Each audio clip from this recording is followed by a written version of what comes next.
আসসালামু আলাইকুম, hello everyone, Surabhi cooking and blog পেজে সবাইকে স্বাগতম। তো আজকে বানাবো হচ্ছে গরুর মাংসের আর কি পিঠা, অনেকে মকশাল পিঠা বলে। তো আমি হচ্ছে 2 কেজির থেকে বেশি হবে গরুর মাংস নিয়ে নিয়েছি, কারণ আমাদের বাসায় হচ্ছে অনেক মানুষ।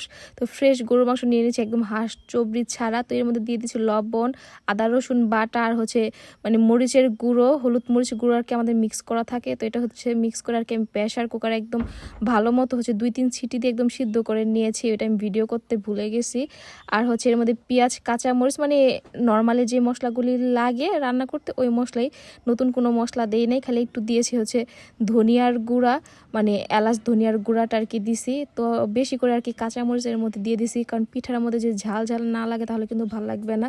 আর আমি হাত দিয়ে এরকম ঝুরা ঝুরা করে নিচ্ছিলাম, কারণ আমি বাসায় হচ্ছে একা ছিলাম আর আমার কোনো বোনরা ছিল না। এই জন্য আর কি আমার ভিডিওটা করতে অসুবিধা হয়েছে। এক হাত দিয়ে হচ্ছে রান্না করছিলাম আর এক হাত দিয়ে হচ্ছে ভিডিওটা করছিলাম।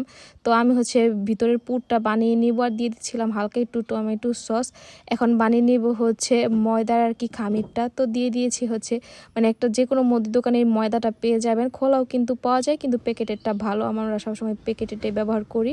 তো এর মধ্যে দিয়ে দিচ্ছি হচ্ছে কিছু সয়াবিন তেল আর একটু লবণ দিয়ে আর কি আমি ভালো করে খামির করে নিব। এরকম যদি মুষ্টি হয় তাহলে আর কি আপনি বুঝবেন যে আপনার ময়দাটা একদম পুরোপুরি পারফেক্টভাবে খামির হয়েছে। তো আমি হচ্ছে পানি দিয়ে, ঠান্ডা পানি গরম পানি দিলে কিন্তু ক্রিস্পি ভাবটা চলে যাবে। তো আমি হচ্ছে এরকমভাবে আর কি রুটিগুলি হচ্ছে বেলে নিচ্ছিলাম। রুটিগুলো হচ্ছে আমার নানু আমাকে বেলা দিতেছিল, আর একটা মুখা দিয়ে আর কি এরকমভাবে গোল গোল করে কেটে নিচ্ছিলাম। তো আমি হচ্ছে এরকম গোল গোল করে কেটে নিচ্ছি আর হচ্ছে পুর দিয়ে আর কি পিঠার শেপ দিয়ে দিচ্ছি। অনেকে কিন্তু এটাকে মকশাল পিঠাও বলে। কে কে কী নামে বলে আমাকে কিন্তু সবাই একটু কমেন্ট করে জানাবেন যে কে কোন নামে এই পিঠাটাকে ডাকেন।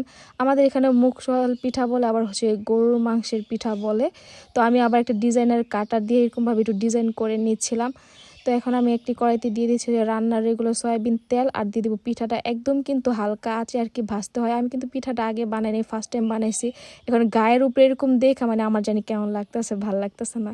তো আম্মু তারা বলতেছে যে ময়দা দিয়ে বানাইলে এরকমই হয়, কিন্তু এত ক্রিস্পি ছিল আর এত মজা হয়েছে খাইতে।